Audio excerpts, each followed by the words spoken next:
नमस्कार। 3-4 दिन से पसोपेश में था कि क्या ये बातें आपसे बताऊं कि नहीं बताऊं, लेकिन फिर अपना कर्तव्य समझ के आपको ये वीडियो के माध्यम से मैं ये बातें करना मैंने कहा बहुत ज़रूरी थी, इसलिए आपको ये वीडियो के माध्यम से बताना चाहता हूँ। एक विषय आया था ध्यान में कि भक्ति क्या है, भक्ति का क्या स्वरूप होना चाहिए, क्या जो हम करते हैं वो हमारी भक्ति है, क्या भगवान को चावल चढ़ाने से, दूध चढ़ाने से, शक्कर चढ़ाने से हमारी भक्ति की इतिश्री हो जाती है, क्या हमारी भक्ति पूर्ण हो जाती है, क्या भगवान प्रसन्न हो जाते हैं क्या? नहीं भाई साहब, ये भक्ति नहीं है। आपकी श्रद्धा है, ये करिए, कोई दिक्कत नहीं, लेकिन भक्ति के लिए आपको तपस्या करनी पड़ती है, त्याग करना पड़ता है, भगवान का काम करना पड़ता है।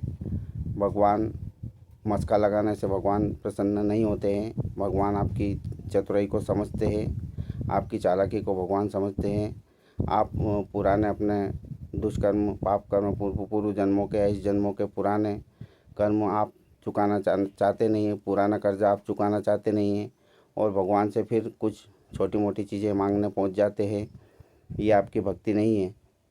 भक्ति के लिए आपको भगवान का काम करना पड़ेगा, तपस्या करनी पड़ेगी, दीन दुखियों की सेवा करिए। आप भगवान की भक्ति, वो भगवान की असल भक्ति है। आप गौ माता की सेवा करिए, ये भगवान की असल भक्ति है आपकी। और आप क्या सोचते हैं कि लाउड स्पीकर में भजन लगाने से, ज़ोर ज़ोर से भजन गाने से आपकी भक्ति हो जाती है क्या? नहीं साहब, आपकी भक्ति, ये आपकी भक्ति नहीं है, ये आपका भगवान को उल्लू बनाने का तरीका है।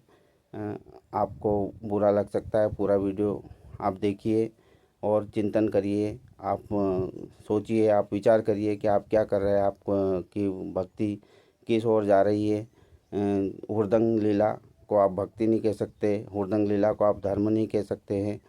भक्ति करिए, आप असल भक्ति करिए, चुपचाप भक्ति करिए और आपकी भक्ति से लोगों को प्रभावित होना चाहिए। साहब, हम भक्ति क्यों करें, ऐसी भक्ति क्यों करें? आप सोचते होंगे कि धन दौलत, लोगों के पास रुपए पैसे है, धन दौलत वाले कौन सी भक्ति करते हैं। ये आपकी गलतफहमी है कि धन दौलत वाले सुख उठा रहे हैं। ठीक है, उनकी पूर्व जन्म के पुण्य कर्म चल रहे हैं तो भगवान उनको सुख दे रहे हैं, उनको रुपए पैसे का सुख मिला हुआ है, लेकिन वो पूंजी है उनकी, आध्यात्मिक पूंजी कहीं रही होगी, किसी धर्म की कहीं पड़ी होगी, तो वो खर्च कर रहे हैं। और खर्च करने के साथ साथ में वो अपने सत्कर्मों पर ध्यान नहीं दे रहे होंगे, क्योंकि माया ऐसी है कि माया के प्रभाव में आकर आदमी जब तक माया के इर्द गिर्द माया का पर्दा डला रहता है उसके मन मस्तिष्क में, जब तक वो भगवान को याद नहीं करता है, जब वो पुण्य कर्म खर्च हो जाएंगे तब वो उनको भगवान की याद आएगी। तो ऐसा नहीं होना चाहिए। सुख में सुमिरन करना चाहिए, दुख में तो हर कोई सुमिरन करता है। उनको उनकी किसी जन्म के पुण्य के कारण उनको आज ये सुख मिला हुआ है, तो सुख में भगवान का सुमिरन करें।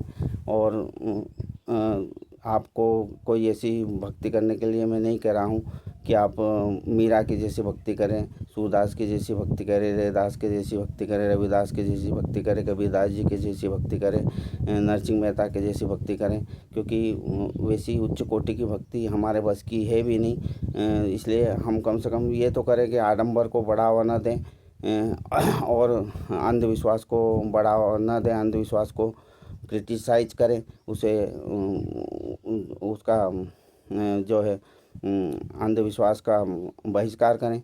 अंधविश्वास छोटे छोटे लाभ के लिए, थोड़े थोड़े लाभ के लिए, संतान की प्राप्ति के लिए, तो कहीं बंगले के लिए, तो कहीं गाड़ी के लिए, तो कहीं दौड़े चले जाते हैं हम लोभ लालच में। ये कोई भक्ति नहीं है हमारी, ये तो हमारी चतुराई है। ये चतुराई भगवान को सब समझ में आती है, इसलिए ये कोई भक्ति है नहीं। आप भक्ति करिए, भगवान को बेवकूफ़ मत बनाइए और इससे आपको कुछ हासिल होने वाला नहीं है।